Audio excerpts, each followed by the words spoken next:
Yo, what up? Happy Monday. Just dropping in. Live Monday, September 9th, 2024. Just dropping in. Um, what did I want to expound on? Just got a bit of bad news to get that out the way. The legend himself, James Earl Jones, he passed away. Just got some bit of bad news about that. Um, I hate to hear about that. I mean, I was just about as much as in tears with that one. Um, yeah, man, that's crazy. Yeah, it's the legendary James Earl Jones passed away, man. That's crazy. I remember him as for his iconic role. Of course, we all did when he played the voice of Darth Vader. Um, then he was Simba's father. Um, in The Lion King, played the voice. He not just played the voice, but he also was the in Coming to America. He was the King Joffrey Joe.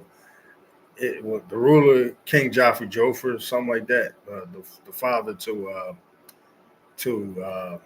Eddie Murphy's character. Y'all gotta excuse me, man. I'm like a little jumbled. I be getting forgetful sometimes, but it's gonna be all right though. But yeah, man, just wanted to first and foremost, just extend my condolences, man, to all the family and all those who was near and dear to James Earl Jones.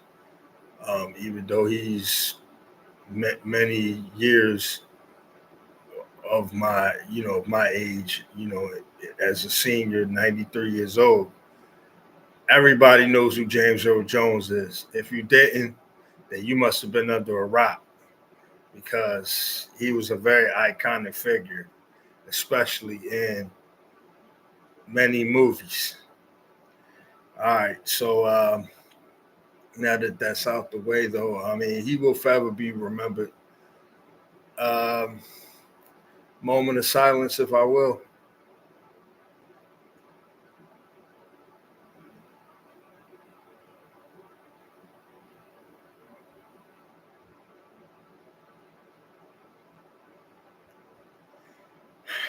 Yeah, man. Funny thing with that, though, like I was almost about to break down literally in tears when I heard about it. Yeah, because being a big Star Wars head, being a big Star Wars head, anyway, I remember that behind that voice of Darth Vader, it was so much iconic of a role, you can never forget it. Um, that's why it does hurt that, someone as iconic as James Earl Jones pass form like that. But being up in age, 93, his senior, that was bound to happen. Um, what else is out there that's blowing up the algorithm right now? Let me see. All over YouTube, especially. Yo, Kendrick Lamar. Wow. He's going to February 9th, 2025, next year. He's going to be performing at the Super Bowl 59 halftime show. That's going to be iconic. Many people right now is like up in arms, especially fans. The fan base, of course, of Kendrick Lamar is going crazy, but there's a other fan base that's going ape shit over this whole situation, and that's the fan base of Lil Wayne. Because of course, it's Super Bowl. The Super Bowl this year is going to be the year following. Next year the Super Bowl is going to be in New Orleans. So of course, who's in New Orleans, Lil Wayne. And of course, you know who Lil Wayne is linked with? Drake. So of course, all the chain links kind of are fit together here. And who's responsible, I believe, for the performances and all the feature, as far as the music side of things? Well, none other than Jay-Z. So, Katz is pointing fingers at Jay-Z.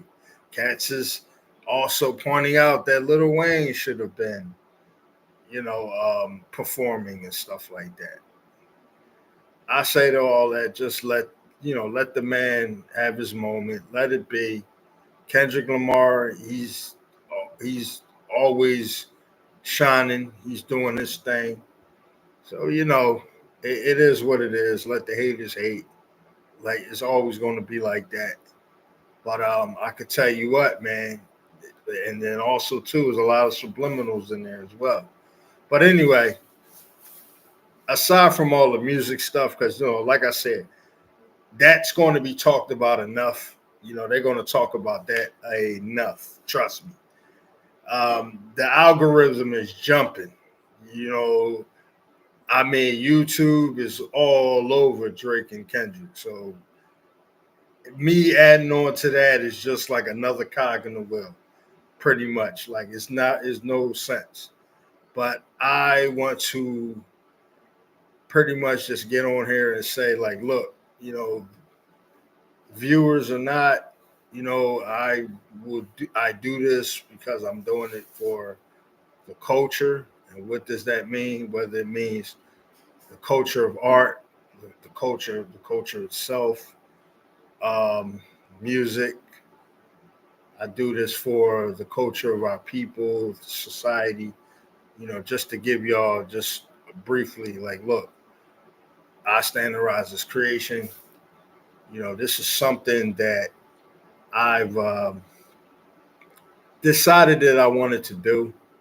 I did had plans on maybe collaborating with a few other people, but I said, look, I mean, I don't know what they were doing, but I know that I can't wait. You just don't sit around and wait for other people. You got to keep it moving. You got to do what you need to do.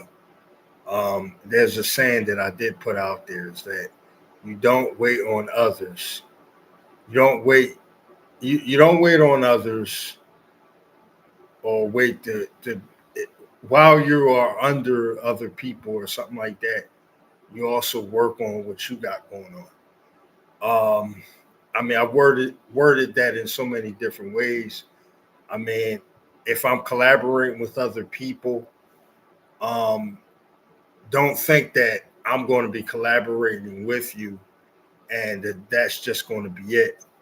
I got to build something for my own self. So that's where I seen this I Stand to Rise as Creation thing.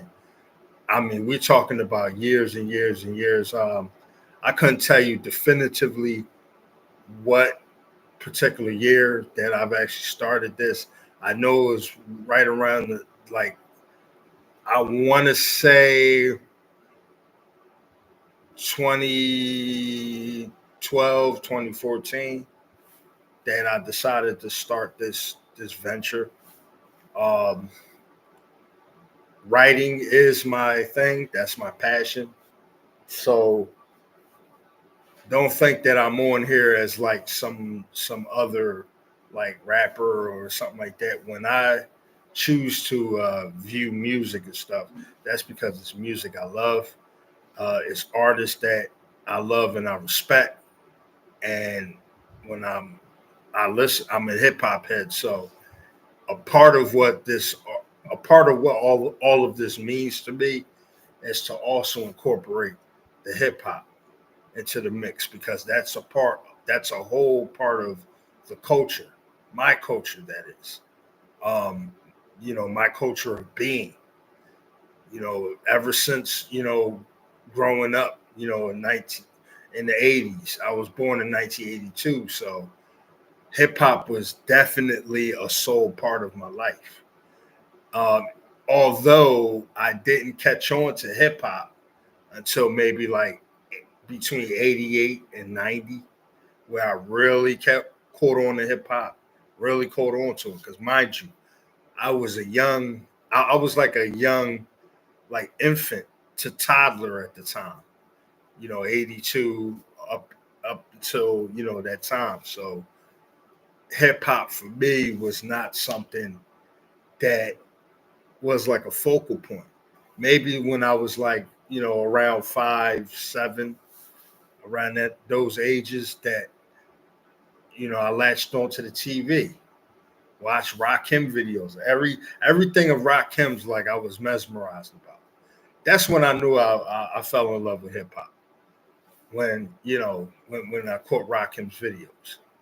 I liked the way he was rhyming. I liked the videos itself, the beats, the music, his lyrical ability, about everything about Rakim is what really put a jolt in me. Like, yo, this hip hop shit, I need to know about it. So, thanks to my uncle Juan, you know, and I could talk to my uncle to this day, and he'll remember when he used to have me in the room. He used to have me in his room. You know what I mean? Like, I would sit on the bed. He would be blasting. While he's getting himself together, like he might be going on a date or something. He might be going somewhere, and like, yeah, my uncle, he would have me. He had me as company. Like, GG Cool. He used to call me GG Cool. My uncle used to call me that. And boy, he used to blare that music. Like my grandma was in the other room. My grandma would open up the door, like the music blasting. Like my uncle's in the bathroom, but I'm in the room. I'm listening to the music. I'm dancing. I'm bopping my head. My uncle's smoking. You know what I'm saying? Like, yo, he just having a good time, right? So, like I said, the music blasting and everything. My grandma, she's yelling out the room, turn that down, turn that music down. Like those fond memories. It was like that was my taste of hip hop. Like, what was my uncle playing at the time? Let me see. My uncle's favorite artist was LL Cool J. LL Cool J was my Uncle Juan's favorite artist. That was my Uncle Juan's favorite artist was LL Cool J. And he would be blasting EPMD because he loved EPMD. EPMD was probably my uncle's second favorite hip hop artist. So I say that anybody with a bucket hat he loved. So like the bucket hat crew, LL Cool J, EPMD was like two of his favorite artists, and that would transition to Public Enemy. My uncle then wants to blast Public Enemy. And you can't blast Public Enemy without blasting the music real loud. You got to listen to Public Enemy really loud. You cannot listen to Public Enemy low. You got to on low vibration. You got to listen to Public Enemy really loud. It's a must that you listen to Public Enemy loud. Then from Public Enemy, it was NWA. Even worse. Grandmom was having a fit. Man, rest in peace to my grandmom, yo. I can remember there's so many fond memories of my grandmother, but I'm gonna say that one of those fond memories was my grandmom yelling at my uncle to turn that music down. Like she would tell him, turn that music down. Like she couldn't stand it. She couldn't stand my uncle playing music loud. And that's when you knew my uncle was happy. It was like a Friday or something. My uncle was about to go out somewhere. It didn't necessarily have to be a Friday. It could have been it could have been any given day, Monday, Tuesday, Wednesday, Thursday, or Friday, Saturday. It could have even been a Sunday. But my uncle was about to go out somewhere. He's about to go he's about to, whatever he was about, fly. His whole thing was fly honey dip. He used those terms and, I'm going to see this this John or whatever like that. In Philly, we overused the slang word John. But anyway, you could tell my uncle was happy. because my uncle would blare his music loud as ever. You know what I mean? But the one thing was that he wanted me to listen to the music that he was blasting. It was almost like my uncle was giving me a refresher course on hip hop. Like he exposed me to hip hop music. And that's why I'm saying I thank my uncle for that. We talking about anywhere between 1988, 1990. My uncle exposed me to hip hop music.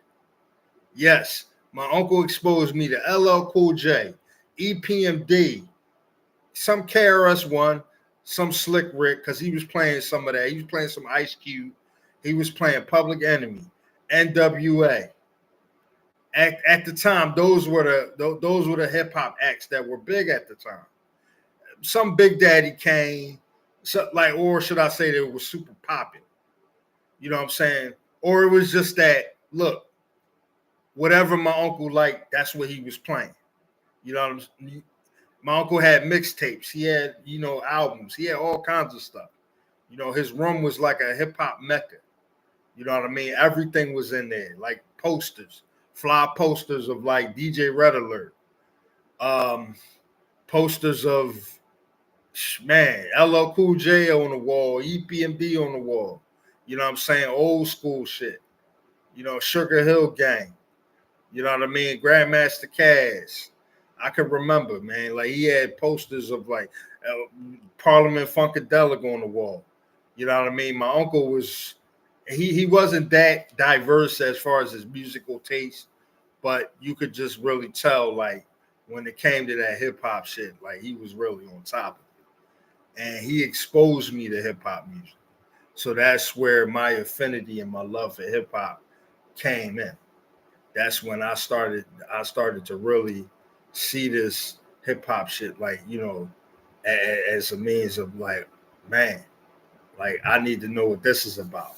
And of course, listening to those artists, it definitely segued into me knowing about Poor Righteous Teachers, A Tribe Called Quest, Brand Nubian. Oh my goodness. Main Source, Large Professor, MC Search, Third Base. Man, there's so many, man. MC Light, of course. Of course, then segued into knowing who Big Daddy Kane. I think that it was a good thing for me though, because at that time, even though I didn't catch on to hip hop really early, because like I said, I was born 1982. So for me to know about early hip hop music was a little hard and it was a little challenging. The first old school artist, though, that I caught on to, that I actually grown to love more than anybody, was Rakim. This was even before my uncle put me on to hip hop, though. Actually, was that I caught a video or two of Rakim. I'm not sure if this was Yo MTV Raps or was like the music box. Because remember back in the day we used to have something called the box. They used to always play videos and always play music and stuff, and they will always show music. Well, I caught some of Rakim's videos, and so that's how I grown to know who Rakim is. But it was, like I said, it was really my uncle who exposed me more to the hip hop. Because if it wasn't for my uncle exposing me to hip hop, I wouldn't be standing before you as the quote unquote expert, or, you know what I mean, a historian of hip hop music.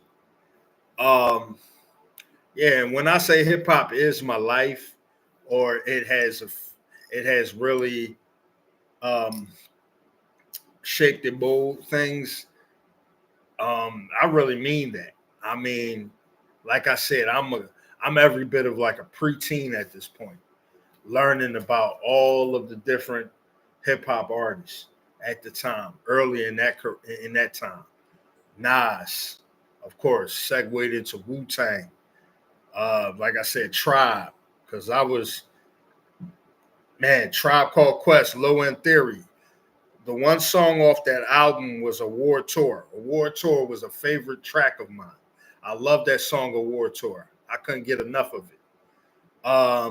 Then Pete Rock, a CL Smooth song, because my mom loved that song. Rest in peace to my mother. All day, rest in peace. My mother, she too loved the Pete Rock joint Troy. They reminisce over you. So I think even my dad loved that song. So of course it was, I caught on to that. I caught on to it. I'm saying I'm getting bits and pieces of who like what, and that's pretty much how I'm feeding my hip hop palate at this point because I'm learning. Wow, okay, I ain't heard of this artist. I need to know about this artist, and I need to know about that artist, and then that's how it gradually came into how I came into knowing about various hip hop artists just by simply just doing my ear hustling, not just ear hustling, seeing things. You know what I mean? So may it be I watch a video or I'm listening to somebody playing, or I'm just hearing music. Somebody walking down the street with their boombox, they playing something, and that's how I got my taste of hip hop music. Just pretty much being on the block, like on the step or something like that. You know what I'm saying? Hearing my neighbor playing something, or hearing somebody walking down the street with the boombox playing something, or hearing somebody passing by in their car playing something. Like it was just the music was all around me. And that's just how it usually happens. You know what I'm saying? Our upbringing, we didn't, and if you from the hood, our upbringing, you know, everything was loud. It was like the soundtrack to the neighborhood, the hood, the city life. So, with hip hop music, it was like the best escape for anyone, young at heart, or, just the youth at the time anyway. So, and hip hop has always been like that anyway. It was like almost like it captures the essence and the spirit of the youth. Always that. Um, but learning and learning and learning how music in itself. Because when I grew up, what was the music that I grew up with? I grew up with a lot of like, because I'm from I grew up in a strong West Indian household. My mother was born here in Philadelphia, but her father, my grandfather, was from Puerto Rico. Her mother, my grandmother, rest in peace, was from Barbados, and that was her parents. So the bachata, the merengue, the salsa, all of that stuff was being played in the house. Although my grandfather did love and had his affinity for funk and R&B and soul, 70s soul. He loved all that, that music as well. But, again, his roots was the salsa, the bachata, the merengue. So he played a lot of that in the house. My grandmother, she loved other music too. Of course, she loved reggae, but the music that came from her hometown, where she come from, Barbados, soca, calypso. Calypso was mainly like with in Trinidad, but then there was calypso. There was this back and forth about where did calypso actually was born from. Was it from Barbados or was it from Trinidad? But however, that's the music that my grandmother played. That's the music that she loved. My grandmother, though, she came here in the 1930s, so she settled in Baltimore before she came to Philadelphia. This is when she was really young. So for that, though, she also grew up on a lot of the R&B, the soul, a lot of the soul music, or a lot of our music, rhythm and blues, stuff like that. But like I said, she soca and calypso was more of like my grandmother's background, as far as like the music that she hold dear and she loved.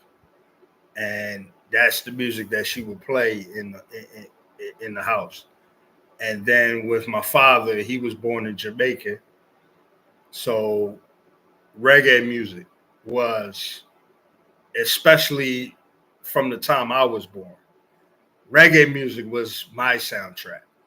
You know what I mean? I just couldn't get enough of like the old time ska, and the old reggae dancehall, the old time stuff and all of that. And even some of this stuff from the like the late '80s and the early '90s and stuff, and all of that.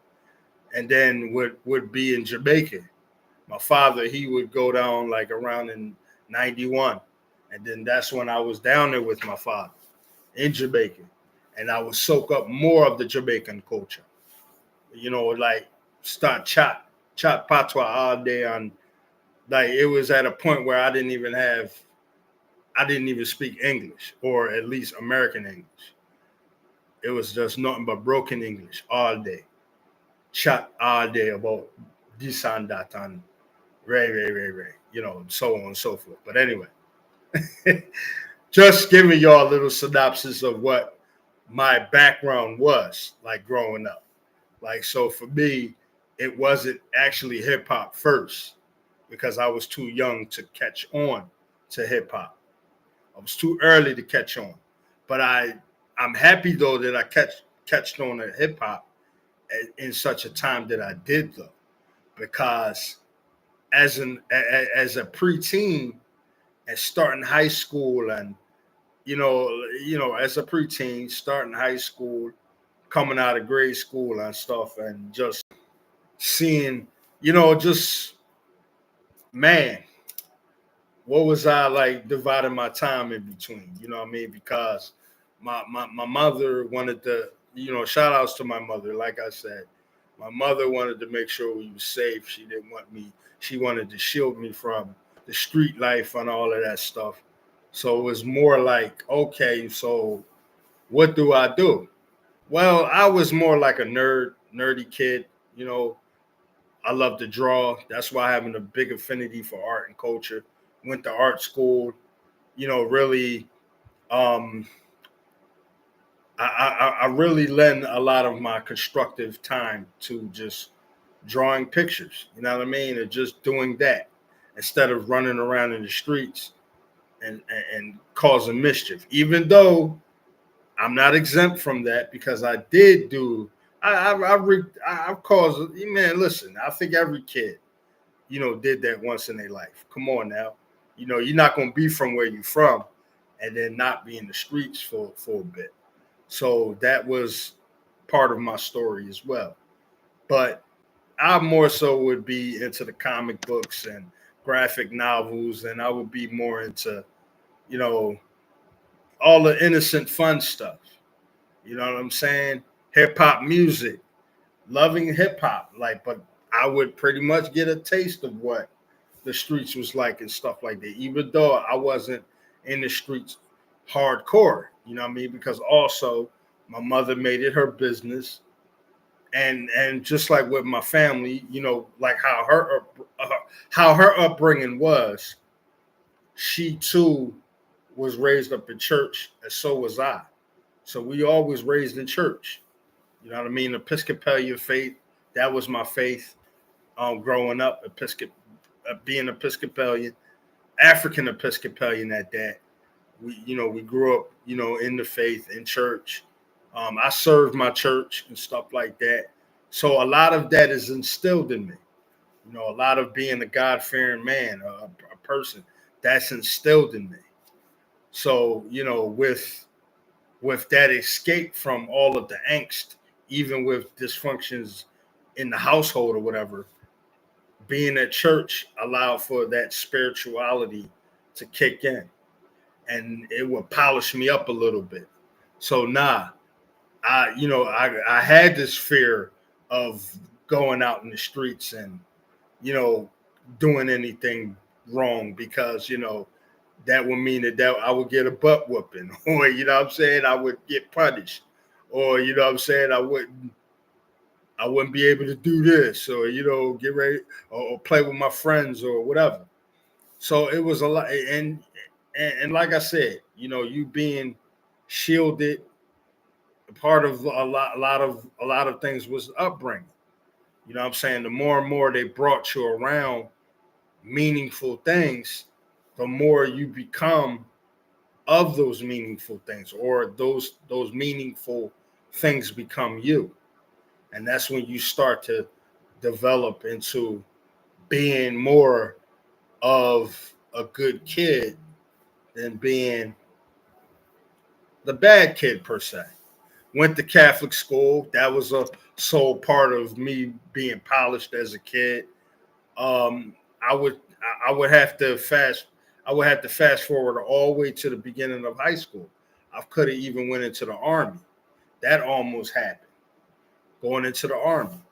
And I think that if I did go into the army, I probably would have been a lot more polished. But ROTC did enough for me to straighten me up. Never made it into the army. But anyway, I didn't want to fast forward that far up, but just to give you a brief that look, how I came up is maybe the sole reason for why I'm just catching on to certain things, or certain things was still new to me. Um, I can't say though that I don't have um, book smart along with street smarts, because coming from where I come from, I develop a lot of the street smarts. A lot of stuff was instilled in me. Because again, I had a father who did his thing in the street. I had and I'm not saying that to glorify anything, by the way, but I had uncles who also, you know, did their thing in the street, whatever.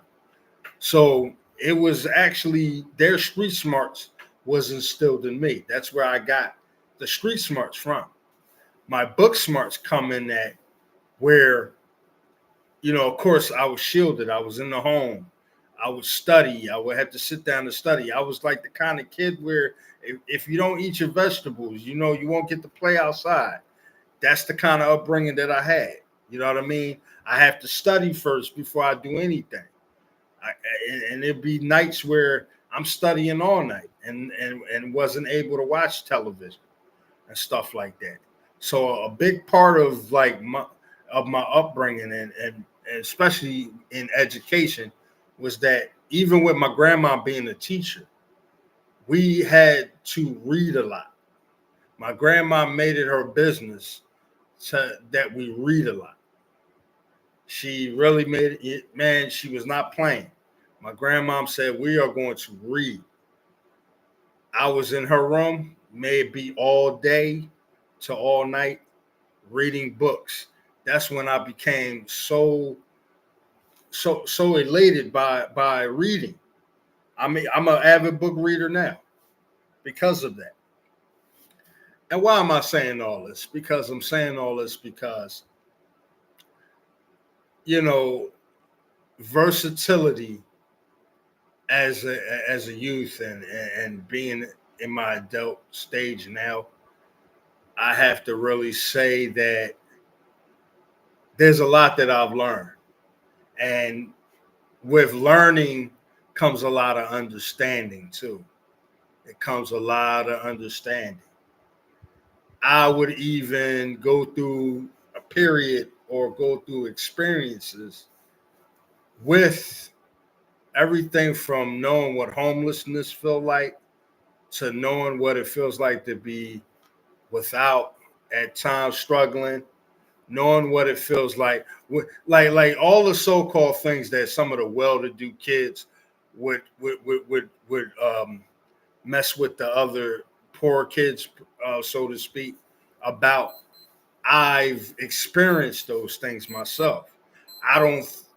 I feel that anyone that's any from the hood anyway would know this. That yeah, you too will know how that feels to be without something, or um, come across a family member who is dabbling in drugs, and a family member who's the hothead and who's always in trouble with something. I think every family has one of those people, has an individual, a member in the family, or a few members in the family that's like that. So, going through this life earlier on, things I probably never catched up on so fast, but then gradually it'll catch up with me. There'll be things that I'll even witness, things that I'll see myself. And it's like, oh, okay, now I know how this feels. Now I know how that feels. Wow, I had no idea. Now I have an understanding of this. Now I have an understanding of that. It's just all a part of growth. And coming up in my household, there was those strict rules as well. There was things that we weren't supposed to be eating, or what I mean? Like, yeah, like the adults are the adults and the kids are the kids. That's the time that I grew up on. That we're to stay in our place. I'm to stay in the child's place. The adults are the adults. You go to bed when I say go to bed, and the adults, they do their adult stuff. And that's just literally how it was growing up. So yes, not afraid to say that. Was sheltered. Was a kid, like not really getting into much trouble. Um, I'll say that the most I got into a lot of trouble, and this may make a few of y'all, crack up or whatever like that. That I ain't get into trouble for real, for real. I'm talking about serious trouble until I turned 25. How about that? Well, I mean, what was the reason for that? At 25 years old, I got into some stuff where I wanted to dabble into the streets. I wanted to, yeah, you know what I'm about to say, dabble into selling drugs. But I didn't sell any old thing. I was selling weed. You know what I mean? And eventually doing that for quite some time, for years. I'll say 3 years to be exact. Then I got caught. But where was I living at? I wasn't in the city. I was living out in the suburbs. Thought it was real sweet out there. And then thought, I'm gonna get away with this. And what do you know? It caught up to me. I was caught slipping. But anyway, that's the serious time where I really got into some serious, serious trouble.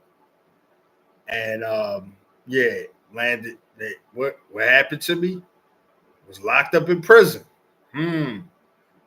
Locked up in prison. Um, Thanks be to God, though. With all praises due to God, it only took me 25 days. 25 days. But, that was a little dark period in my life. But anyway, I'm just being a little transparent there. But that was the serious trouble that I was in. I'm 42 years old now. I'm pardoned of all my, I don't have not a blemish or anything on my record, nothing. You know what I mean? Because what did I do? I was steadfast on cleaning myself up, bettering myself, stay consistent. Even when the doors were closed in my face, I stayed consistent. I say, you know what? I'm still going to keep moving forward. You know what I'm saying? I did something that I wasn't proud of. That was that. But now it's time to walk the straight and narrow. That's when you'll have the understanding and know that certain things is not for you and you're not built for it. I've even had a best friend. He was more in the streets more than I was anyway. I mean, yeah, shout outs to my man Jesse. Man, I wish he could hear this too though. He was more so and he more than I was. You know what I mean? And the thing was, I almost dabbled into doing something else. And he stopped me in my tracks. We literally was in the car. And he stopped me in my tracks. He said, no, He said, "Yo, you ain't built for this." Like, and that's where he saved me from that. He saved me from that. Sometimes, man, God will really step in people's lives. He will stop things in its tracks because if God knows that you're not built for something, you ain't built for it, and there's no reason to take that road if you don't need to. If it's something you're not built for, you need to heed the message. You need to heed the message. You're not built for it. So why even act like or put on this act? You don't need to put on an act. You just need to fair and square. You just need to accept the fact that you're not built for certain things and take the road that you need to take. Take that journey that you need to take. Take that destination. Meet that destination where you need to meet that destination. Don't walk down. Don't walk down some road that you're not prepared for. If it's not for you, it's not for you. You know what I mean? Just because like I come from where I come from doesn't mean that I have to actually live like that. I know plenty of nerds. I know plenty of what people will call quote unquote squares or whatever that come from the hood. Come from the hood. You know what I mean? And they come from the hood, and a lot of people that come from the hood is not necessarily killers and gangsters and all that other stuff. Not everybody. Not everybody. You just come from where you come from. And that's that. I can be more relatable because I come from where they come from. I come from where those very same killers and gangsters and so and so and so and so come from. You know what I'm saying? But that doesn't mean that I am them too. You know what I mean? I come from that environment, but some of us can get out of that. Some of us don't steer in that direction. Some of us stay away from that. And that's where you have to really take heed at. You have to take heed and get the message that if something's not for you, it's not for you. Don't be sitting here trying your hardest to try to be a thug or be hood or anything like that. It's not necessary. It's not necessary to walk a path that you're not built for or that you're not ready for. Take Not saying take the higher road, not saying act like you're better than anybody, because you still come from where you come from. So how can you be better than anybody who comes from the same environment you come from? You know what I'm saying? You just took the good road where they just took the bad road. That's the whole thing in a nutshell coming from where we come from. We have two choices. And that's what it all reduces down to is us having two choices. We either go down this road or we go down that road. And being from the hood, you either going to make the bad choice or you're going to make the good choice. And the smartest thing that you could do is make the good choice. You should anyway. And you shouldn't allow for anybody to coax you into making a wrong choice because it's not going to do much justice for you anyway. But we learn these things as we get a little older and mature and wiser because we won't learn of anything until I won't say until things is a little too late, but we won't learn things until it hits us right in the face. And then that's where we'll have this understanding and we'll get it. Like, yo, yeah, so and so is right. I'm not built for this. I'm not built for that. I need to, just get it in my head. Like if I'm, yeah, like I'm who I am. I'm the way that I am because I am that way. You know what I mean? I can't help who I am. I can't. I grew up the way that I grew up. And maybe it's because I wisened up. Maybe because it's like, look, I listened, I heed to those warnings and stuff. There was close calls with me now. Don't get it twisted. There was a lot of close calls. But maybe man, God is with me in every step of the way. And this is what I also have an understanding of too. Although I walk through the valley of the shadow of death, I fear no evil. Fear, being fearless also. Being fearless. Because sure, you just be confident. You're just fearless.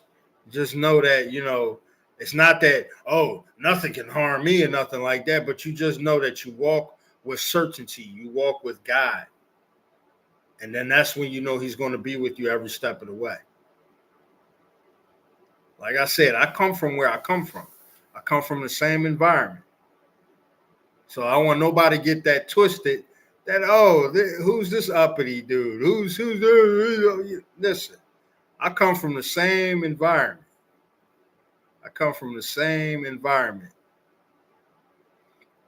Okay? Same environment.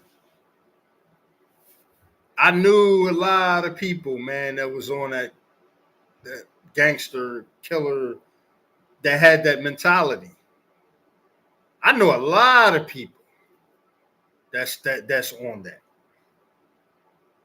I know a lot of people that's on that.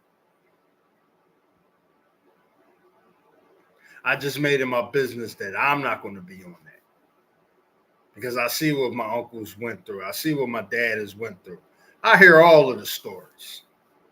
Yes, I got OGs. I got old heads, or you know what I'm saying? Like, sure enough, I do.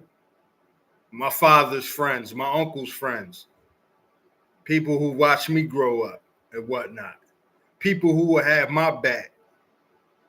I got a lot of that. I got a lot of people that will have my back. I can go around the hood right now, where I'm from. I can go right around it now. But I choose not to unless it's for something important. But what would I be going around there for? Only unless to clean up my neighborhood. Only unless to do something in my neighborhood, do something productive in my neighborhood. That's the only way I'll be going back there. So yes, being from the same environment, I had to really grow up. And I'm talking about really, really, really grow up. And I'm talking about even at times sleeping on the bench or outside somewhere. Because times was even getting tougher even at times.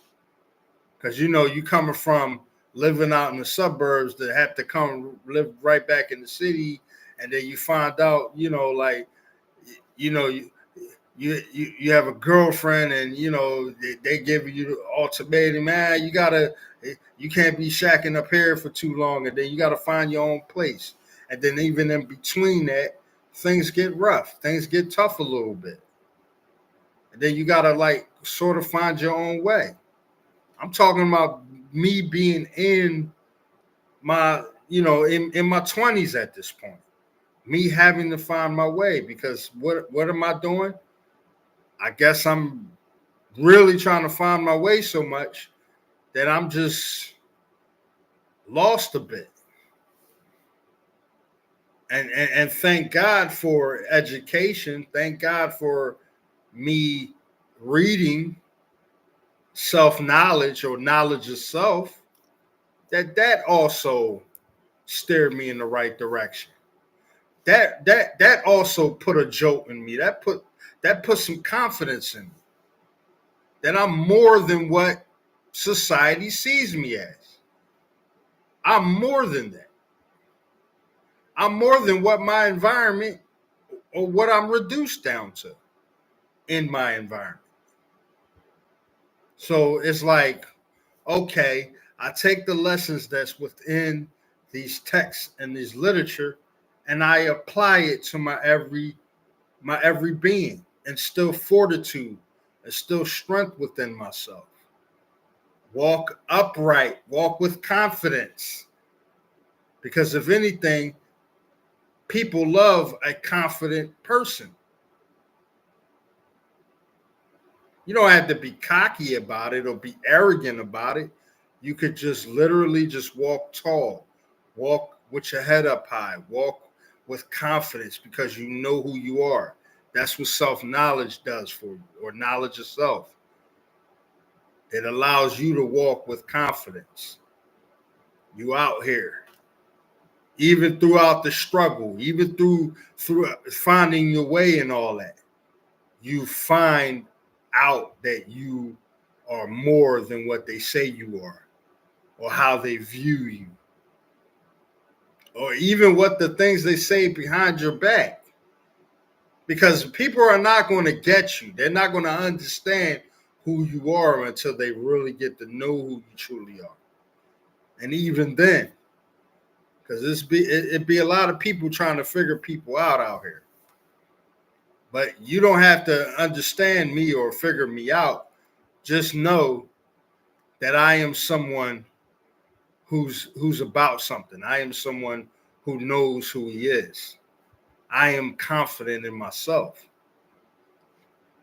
Yes, I've wrestled with self-confidence. I've wrestled with self-esteem issues in high school. I've wrestled with all those things.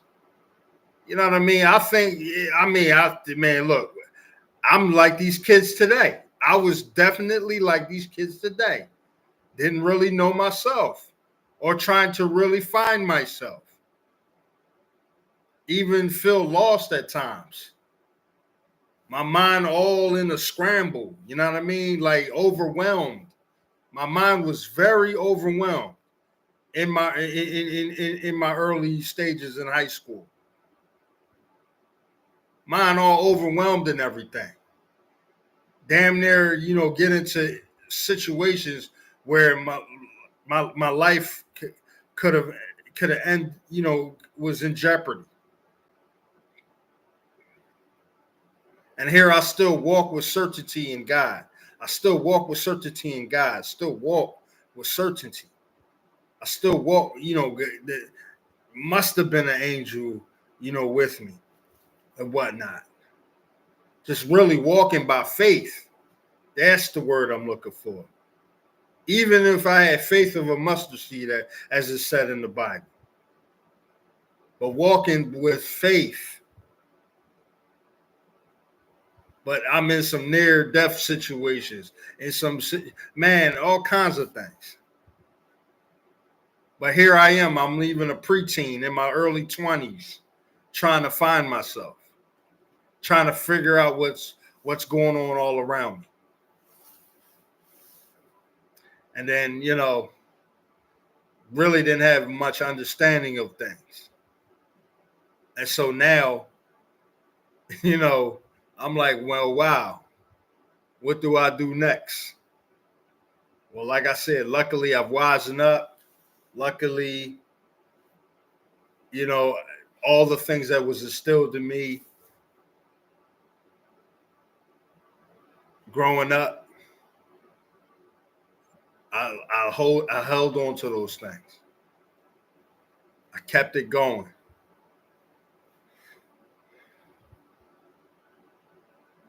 I had a strong mind, strong heart, you know what I'm saying? Strong willpower, was able to move forward, keep it moving.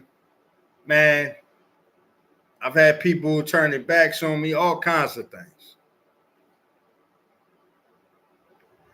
Like I said, man, even when any of these things was happening, throughout the betrayal, the distrust, and things like that, I even almost found myself really getting into some situations where making decisions like, damn, I should sell, drugs. I should do this over here. Anything that was just like, what am I trying to say? Anything that was risky, was about to get into risky situations.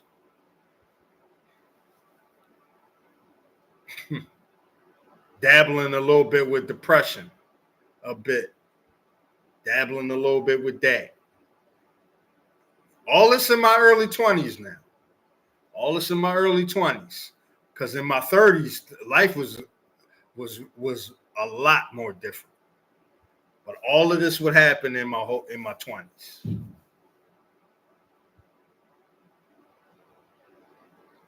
Wrestling with this, wrestling with that. Again, like I said, trying to find a way out of no way. You know, had me a girlfriend, had me a nice little job, but then I'm thinking, man, I'm making money. You know what I'm saying? I should, get these sneakers, and I should get this, and what I'm saying, look fly and all that. Because what I was doing was trying to chase everything that was breathing, walking and breathing. Females, that is. I just want to clear that up. Trying to get everything. Number here, number there. You know what I mean? Any chick that walking past me, boom, boom, boom. Yeah, I was on all of that stuff. But here I am. Here I am. 42 years old. 14 years married to happily married to my wife. Here I am. Thinking about all the constructive things from home ownership, real estate, you know what I mean? Six-figure earnings. I mean, anything you could think about to elevate my life to a higher status.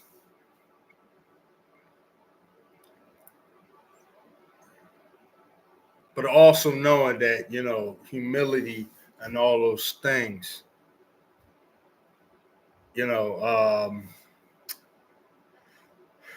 there's one thing, you have humbleness and whatnot. You move strategically a certain way. But don't never stop being confident and about yourself. But anyway, that's just the metamorphosis of. I like it best when Kendrick named his album "To Pimp a Butterfly," because what does a butterfly do? What happens with a butterfly? Why? How did a butterfly become the butterfly? Well, the caterpillar goes through metamorphosis. And that's when it turns into something beautiful like the butterfly. Because you don't think nothing cute about a caterpillar. You don't think a caterpillar is beautiful. Actually, caterpillars are beautiful. Caterpillars are beautiful. But most won't think that. It's the butterfly because the caterpillar has went through its metamorphosis. And that's where each of our lives aspire to be or could have been or whatever the case.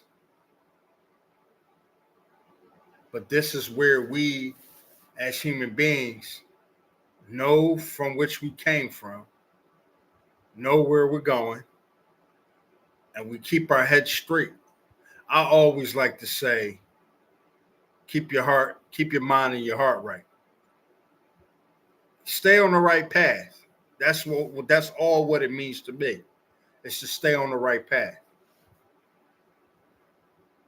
Because if I'm keeping my mind right, my mind is on the right path.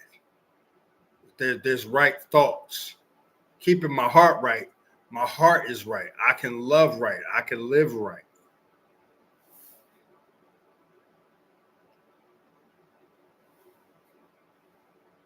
Life be lifing, as they be saying. Ain't that the saying nowadays? Life is life.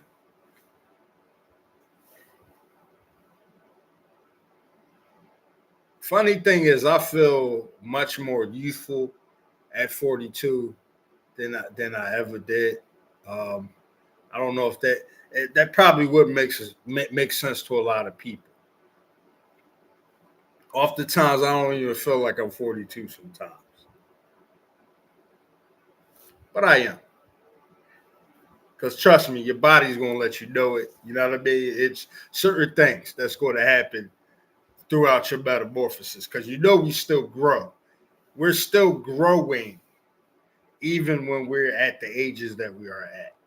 We're still growing as human beings, as spiritual beings living a human experience. We're still growing. We don't never stop growing. We don't never stop learning. That's why, for me, always seeking knowledge of self is always a factor for me. Like, I could show you the many books that I have. Because like I said, I'm an avid reader. I'm an avid reader. And even with hip hop has brought me close to knowledge of self too.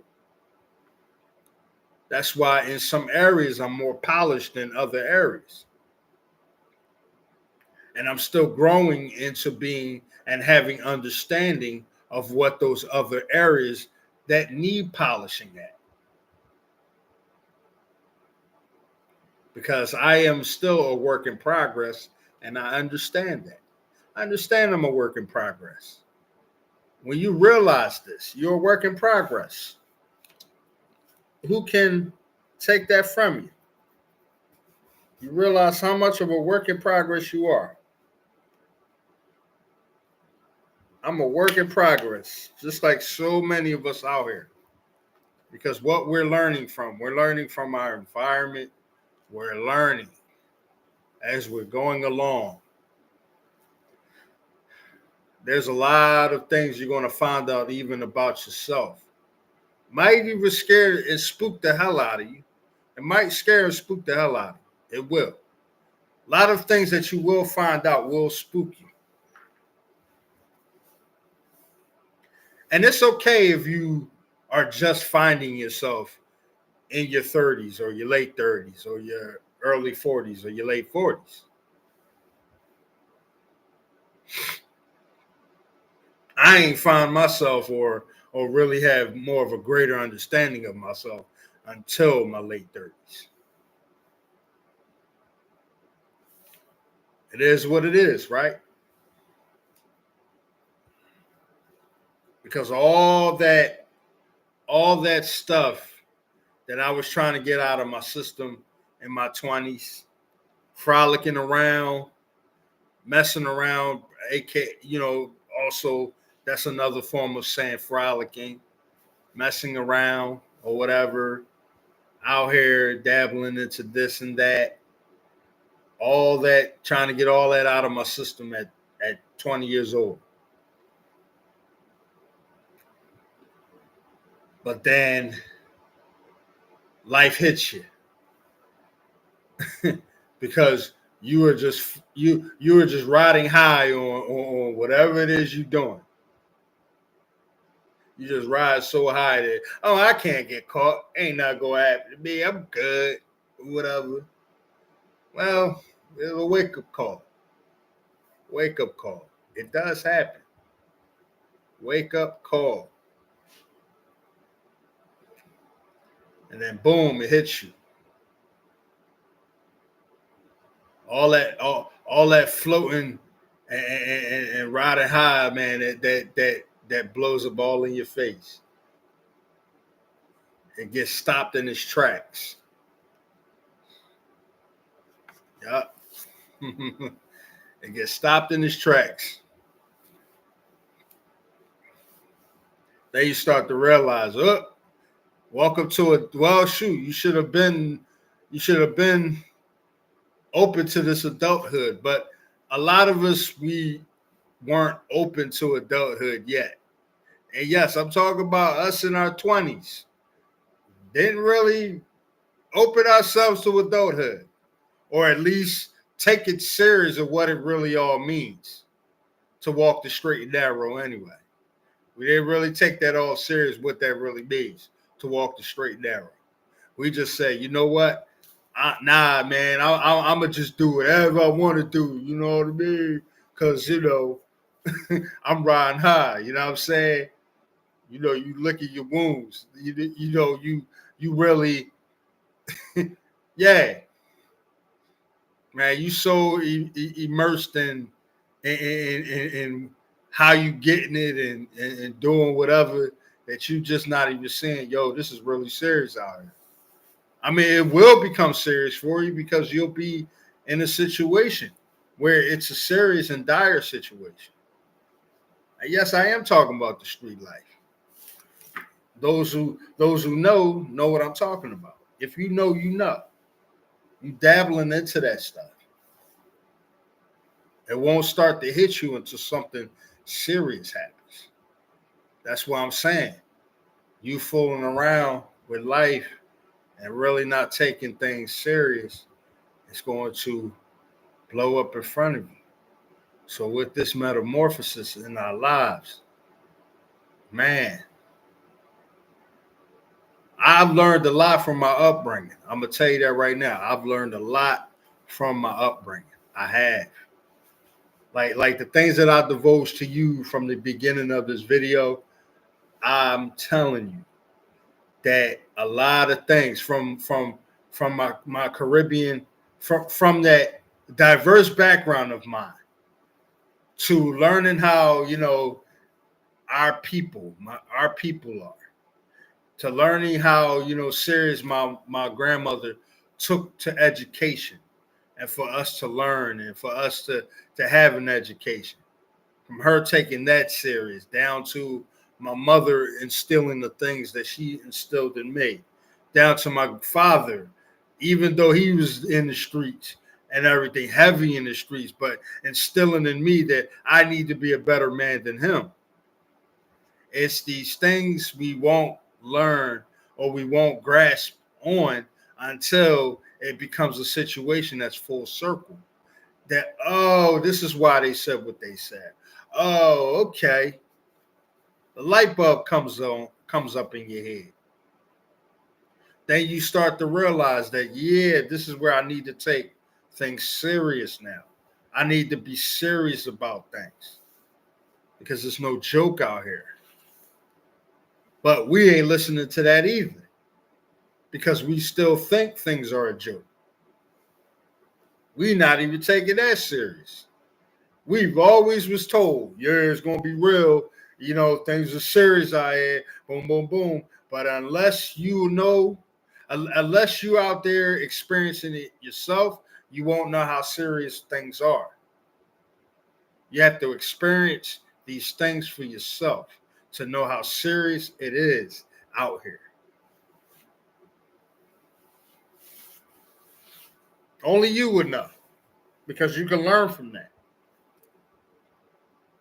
You can learn from it. That's why your upbringing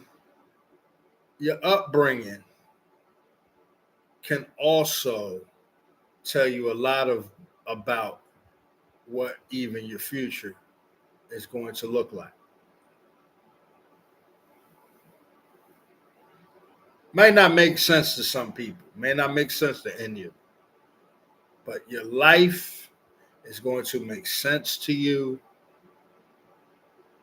just off the strength of what you've learned in the past. I'm talking about your life right now, of what you learned in the past.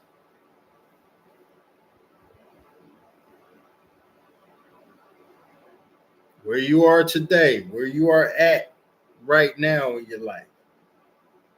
If everything is going well, if everything, you know, we all know things can be worse, but with how things are set up and how you're just, you're doing all right, you're doing good. You should always keep it that way. Keep it that way. For those out there, man, when they creating art, when they're out there creating art, when they're out there, whether it's music, whether it's visual art, whether it's graphic design art, you know what I'm saying? Any of those things, any constructive things you going to school for. The fact that you've wisened up, you because you have children, and you change your life on the behest of your children is enough to say, this is the journey that I need to stay on. I need to stay on this path. It doesn't matter if you was a super thug or you was this back in the day or you was that back in the day. Where you are now, if you're not that person that you used to be, you need to stay that person that you are today and not that person that you used to be. Because you know that as we get older, that's why I'm a little mad at people like Jim Jones or whatever. Listen, I could go into that a little later, but like I said, you have to act your age. You act your age. Act your age out here. I mean, certain things we as men, especially black men, should not be doing at certain ages. First of all, if we have nieces, nephews, we have grandchildren, whatever the case, we need to be looking at being more involved in their lives. We need to be looking at being more in tune with them. We need to be looking at enjoying life because at a certain age, at this point, now you have a greater understanding what it means to live life. Some learn early, some of us learn later in life, but we should learn that this is a crucial time. Where you at now at your tender age, may it be that you are in your late 30s or your 40s or your 50s, you should really be taking things serious and saying, you know what, this is where I live life, but live life on good terms, not out here being the person that I used to be. Because who is that? That's somebody who was still who's wet behind the ears is still trying to learn things. You at the point now that you know what you know. You don't know everything, but you know what you know. You've elevated. Bettering yourself is like the main focal point in your life right now. So why would you want to go backwards from that? Why would you want to go backwards from bettering yourself? Because if you are at a mature age, you should know that, look, there's a lot that I have to live for. There's a lot that I have. There is a lot to live for. Seriously. Like I said, I ran it down to you. May it be because of your children. May it be because of your grandkids, of course, or your nieces and nephews, your little cousins. It's because of these things we should live for. We should live more for ourselves because you love yourself. You walk with confidence. You love yourself. You out here. You respect yourself enough to know that I'm not going to put myself in those type of situations anymore. I'm not going to be the person. I don't want to be the person that I used to be, even though there are situations where we could be pulled into that, but it's not necessary. It's good. Some situations you may not be. I don't know. Even it takes for me to understand what that all means when I experience that. But just know that where you are at, you should stay there. We definitely shouldn't be out here still doing the same knuckleheaded shit that we was doing in our early teens and 20s. And yes, I could be extending this to all my peers out there who are around the same age as me, my generation, and even the generation that's after us. All of you guys or whatever. This is a time where we just really need to take things serious, get into constructive things, go to school for that trade, go to school for that certain for that degree, even get you a 6 to 7 figure job, or go for that and watch your life soar. Keep utmost faith in the Lord. Keep it. Keep your faith in God.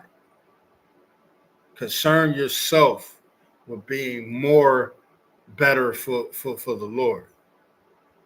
And listen, I ain't trying to sit here and talk like I'm like a super um, you know, religious person, because I did say a few expletives before I even spoke of the Lord's name. But I'm not afraid to say the Lord, that, God. I'm not afraid to speak on those things. I'm not afraid to speak on faith and spirituality. I'm not afraid to speak on it, because it has to be talked about. It has to be talked about. Believe me. We are here. You are where you at today because the Lord allowed it. This is where you are at because you are steadfast. You persevered through all of the hardship and everything. And this is where you are at today. Keep at it. Hold firm. Stay the course. And don't ever fold. Don't ever get off that path. Stay there. Listen, there's going to be a continuation to this video. There will be a continuation to this. Again, just dropping in. Happy Monday evening to you all. Just wanted to drop in. Just want to give y'all a few nuggets of wisdom, because I feel like, look, the more I do this, the more I do stuff like this, the more I drop some jewels even in between, the more, someone's going to be captivated by it. We all, we all need a voice, or need to listen to someone. But I'm going to say that if any way I can feed you positive energy, I'm going to do it, because I know that there's been many that's done it for me. That's why I can appreciate people who are genuine. I can appreciate people who are authentic. I can appreciate people who are just living truth. They're the living embodiment of truth. You can see it all over them. They're sincere. And that's what I choose to be. I choose to be more sincere with people. Sure, there's a lot of people that don't know who I am. But as long as I know who I am in God, I choose to put that energy out there. I choose to put that energy out there. No matter if I'm still rough around the edges, or I'm still trying to figure it out, or whatever the case may be, I'm still want to put that energy out there and be much of a more positive, have more of a positive impact than be somebody that don't have an impact at all, or somebody. I want to make a good impression on people, but everything that I say, I speak from the heart, and it's truth, and it's honest.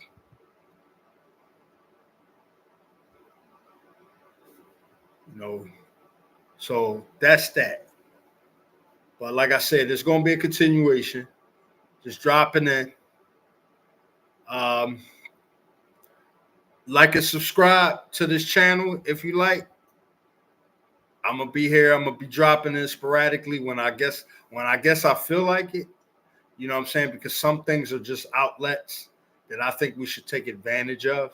And when we take advantage of these outlets, we'll feel more of rejuvenated after we got everything that we got off our chest, even if we don't have no one to talk to about it. But if for any reason I may be going through something and there's anyone out there that's going through something, maybe what I'm saying to them is capturing something inside of them where I can motivate or inspire them to be a better person. Because just like how we need people, we need someone to talk to, we also need someone to listen to. That don't necessarily mean that it has to be on this platform or whatever. It could just really be when you meet someone in person and you just need somebody, and they don't necessarily have to say much. They just listen to you. And with discernment, we will know when certain energies are there for us and when certain energies are not. But just know, you just continue to walk with certainty, be confident, move forward, and continue to elevate. This walk is all of your own. Peace. Love y'all. Till next time.